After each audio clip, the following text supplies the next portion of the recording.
Good morning, tubers, morning. I feel good today, so I'm out in the backyard. Ugh, I hate bending down, it hurts my back. Out in the backyard. Rained all last night, so everything's clean. I'll show you my rose bush. Roses in April. Actually, that tree bloomed in February. The rose bush bloomed in February, in winter. That's a sign from Almighty God. It's supposed to rain today. We got some decent cloud coverage, if you could see. And it's just beautiful out today, so I had to get myself up, get dressed. I got to pick up the girls. Look at this huge tree in my backyard. It has a hole in the center so big it almost goes all the way through the tree. And if that tree were to fall, it would come towards the house, towards my bedroom. There's Biscuit. Ain't he cute? There's Fruit. There's Cranny. Here's our orange tree. It's nice in Southern California. You could come out and pick your own breakfasties. Pick an orange right off the tree or a lemon. See? But what I wanted to show you, these huge mushrooms. Hold on.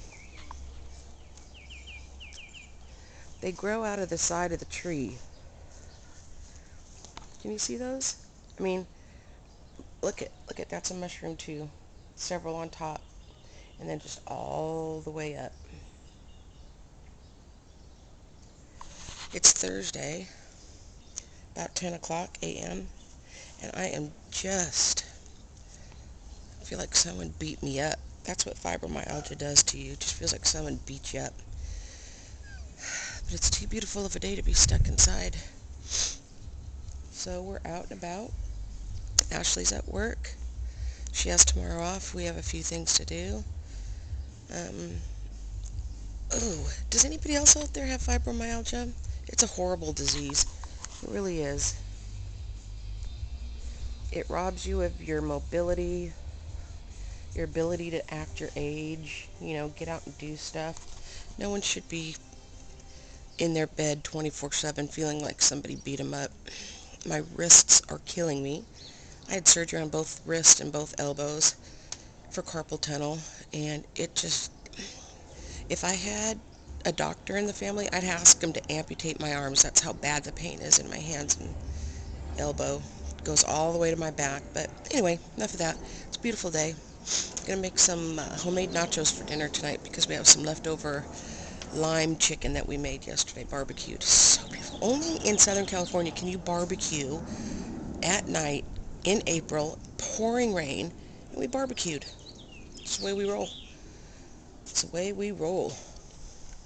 Okay, I guess more later. We're watching Court TV, and it has Adriana Hutto, Hutto. Poor little 7-year-old girl. Her mother's charged with her death by drowning in the backyard pool, and they had her 7-year-old son on the stand, AJ. What an adorable kid. What do you think about putting kids on the stand, especially against their mom? What do you think about that? Let me know, because you know what? I don't care if he was the only eyewitness. He agreed to everything the prosecution said, and he agreed to everything that the defense said. This poor little boy, and his mom sitting, 20 feet from him. I don't think kids should testify regardless. And if they have to, in this case, AJ was the only eyewitness, do a live video feed, where he's in a room with familiar things around him, and do a taped deposition. You never put a kid on the stand, ever. I think it's too traumatic, and he'll have to live with this for the rest of his life if his mom gets life in prison. And I don't think that's right. So please, tubers, tell me how you feel, because you know where I stand. We're out.